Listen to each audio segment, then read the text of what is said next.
Welcome to the Glazov gang. Tonight, the man, the myth, the legend, Ari David from the Ari David Show podcast. Well, thank you for having me. It's always good to be back here. I love being here. Fantastic. Ari, we got so much to cover tonight, but the headline of this show is how I found out I was a communist and how I escaped from it. Is it true that you were once a communist? You didn't know, you figured it out, and then you escaped. Yeah, that's right. Let's begin with your background and especially that story. Well, I was born in Santa Monica, the People's Republic of Santa Monica to be specific, and with the culture of such an area, you tend to default to certain leftist political ideologies, and like a fish that doesn't know it's wet, I was a communist and didn't even know I was because I was immersed in this leftist culture where so many things were just inculcated and normal.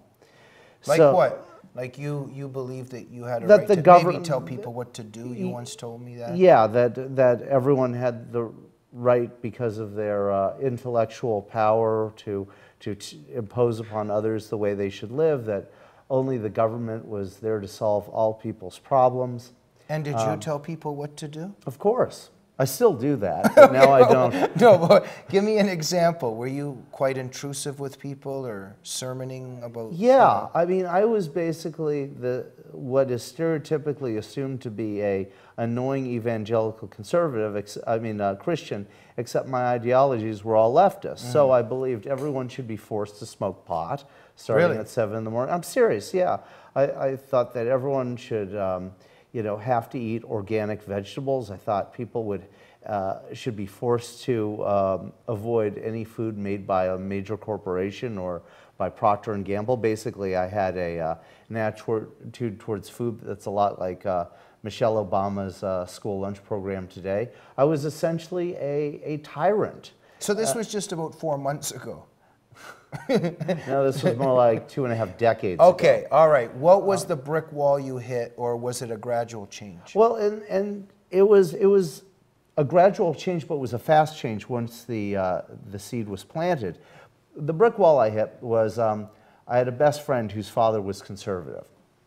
And I was terribly disrespectful to this man. You know, the worst of my leftist proclivities within the personality came out when I was around this man. I would say things like, Ronald Reagan is worse than Hitler. Why did you vote for him? George Bush, HW in this case, is worse than Hitler. Why would you ever vote for him?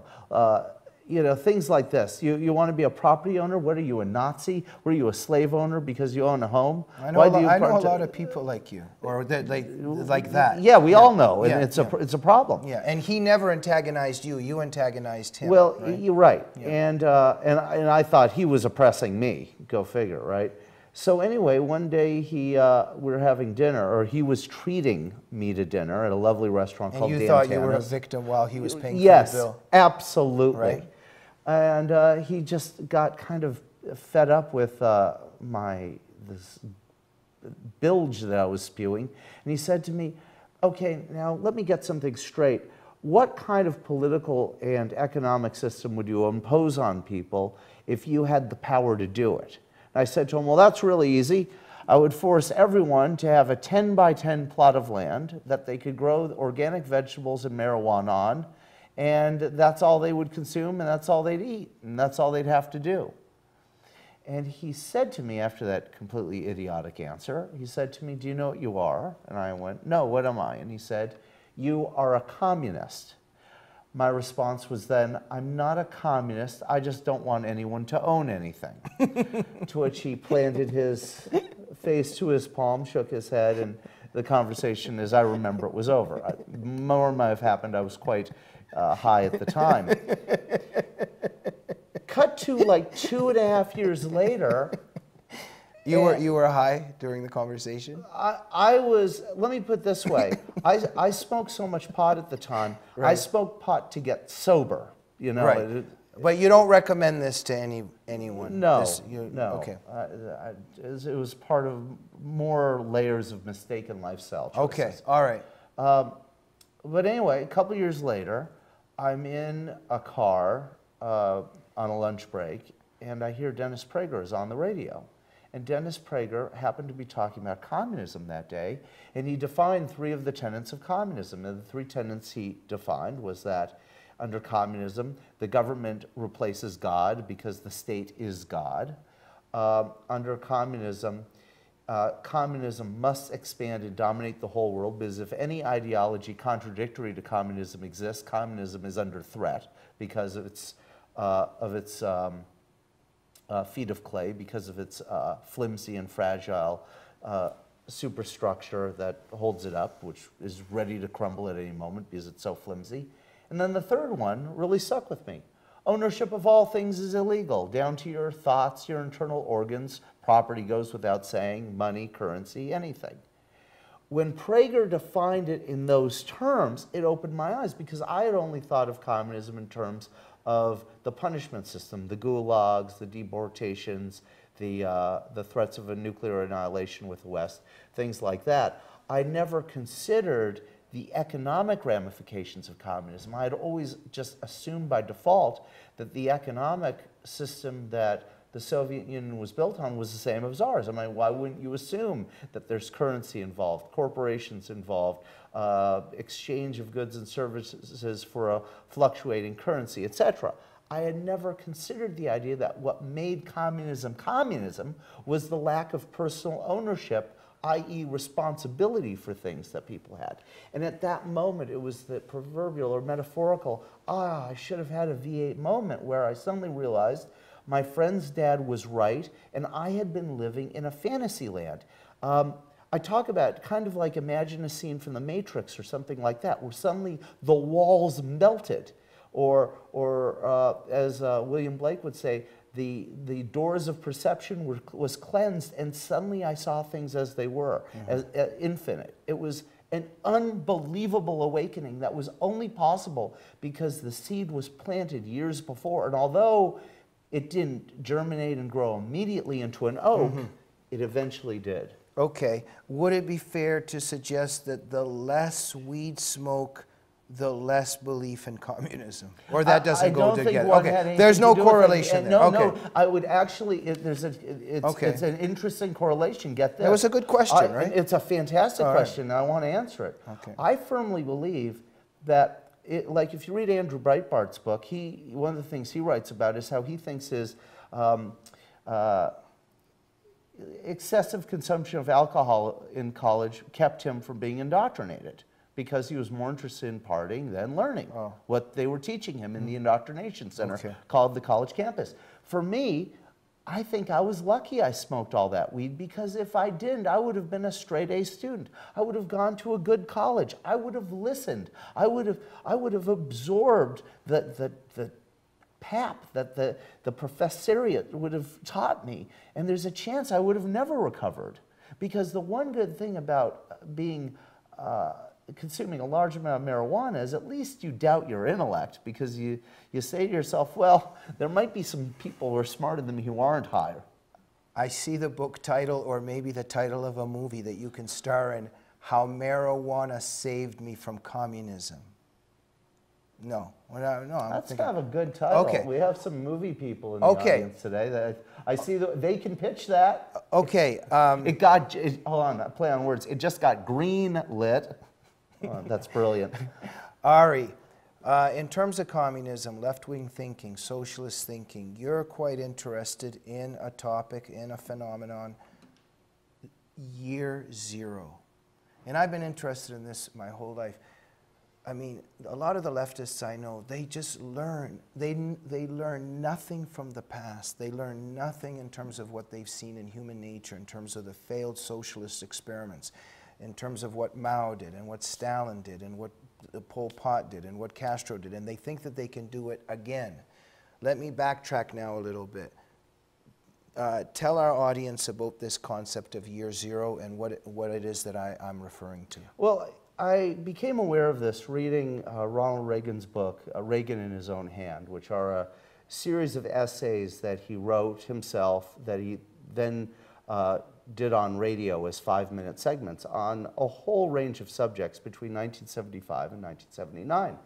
And what struck me were the most, and all of them are useful, many of them are brilliant, but the one or the 3 essays that are on a single topic that stood out to me the most, were the 3 he wrote about Cambodia and the situation of the Khmer Rouge taking over the country. And in one of those essays, I believe it was the 3rd, he talks about, well, actually in the second one, he talks about the plan that Pol Pot's Council on High executed, which was to empty the cities of everyone. Anyone who had a professional vocation that required any intellectual skill was immediately shot. Anyone who even wore glasses was put to death. I mean, just shot. They put bullets in their head and got rid of them. Everyone else, the cab drivers, the plumbers, the electricians, the sort of menial to skilled laborers, were marched out of the city. And remember, these are city folks who lived in houses and apartments, and they were marched far into the wilderness, and at gunpoint they were forced to grow rice.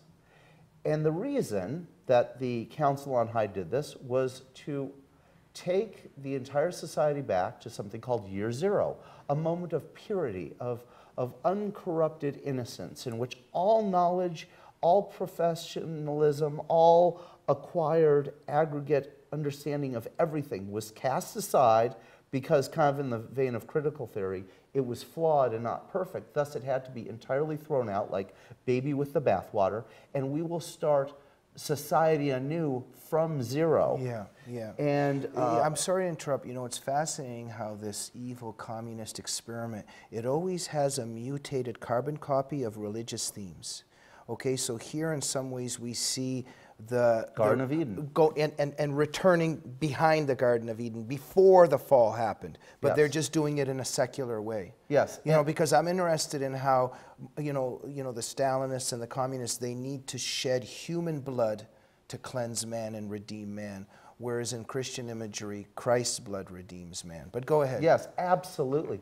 And is that smart, like what I'm saying? yeah, that's why I'm here, because Okay, you're all very right, all right. smart. I like this kind. Jamie is very smart. These are the kind of comments I like, but go ahead. Yeah. So anyway, the way I see it is there's a relation between the left, between Islam, and the multiple isms that the left takes on: communism, Maoism, Stalinism, Pol Potism, etc., in which there's, and especially environmentalism, in which there's a yearning to return to the ultimate primitive.